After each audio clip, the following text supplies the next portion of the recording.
je m'appelle Maryse Ouellette. Donc, je suis professeure de chimie au Cégep de la Pocatière depuis 2011. Je suis également responsable du programme en sciences de la nature. Donc, dans un premier temps, j'ai pris connaissance de ce qui était disponible parce que je partais vraiment de rien. Il y a plusieurs moyens. On connaît Zoom, on connaît VIA, donc Teams aussi avec Office 365. Ce qu'on s'est dit en équipe, c'est, premièrement, il faut savoir ce que nos étudiants ont.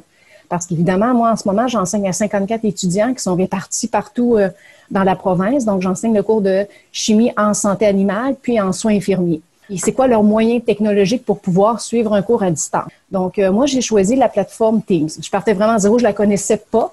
Mais d'un premier abord, comme ça, je l'ai trouvé quand même assez facile à utiliser. C'est assez intuitif comme façon de faire. Ils ont un module conversation, un peu comme on peut chatter avec nos étudiants. Donc, bref, Teams, pour moi, a vraiment été la plateforme que j'ai sélectionnée. Donc, j'ai pu leur rendre disponible le matériel pédagogique que j'avais monté. Là, j'ai adapté mes notes de cours. Donc, j'ai pris les blocs de matière, j'ai ciblé finalement les contenus qui étaient jugés essentiels pour l'atteinte de la compétence. J'ai construit avec mon PowerPoint des petites capsules qui durent maximum 15 minutes. Donc, vraiment aller à l'essentiel. Et j'ai utilisé Screencast-O-Matic, donc pour pouvoir mettre la voix comme si je leur enseignais. Donc, de petits blocs de 15 minutes. Donc, au niveau des évaluations, j'ai pas procédé sous la forme d'examen, encore une fois, dans un temps prescrit. J'ai transformé ça sous la forme de travaux.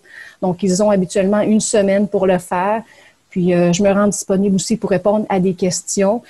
Au niveau des étudiants, comment ils prennent ça?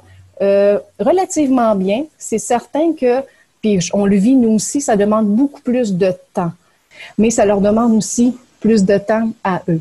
Donc, c'est le message que j'entends, c'est que ça va bien, qu'il faut pas trop les surcharger. Eux, en ce moment, la réalité, c'est que tous leurs cours sont à distance. Donc, pour éviter de perdre l'information, il faut vraiment revoir ces consignes, les mettre le plus clair possible et fragmenter, à la limite, des consignes ou une tâche. Donc, d'envoyer l'information au compte-gouttes pour que eux, l'assimilation soit beaucoup plus facile.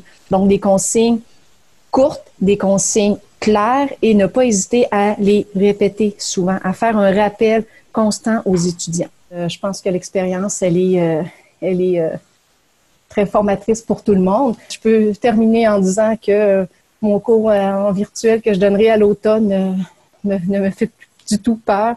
J'ai vu que c'était possible de le faire en respectant les moyens qu'on a, dans la simplicité surtout, de ne pas trop essayer de moyens différents. Il y en a beaucoup qui sont offerts. Il faut vraiment essayer, en choisir un avec lequel on pense être confortable, le tester, puis par la suite, il y a toujours moyen de s'adapter.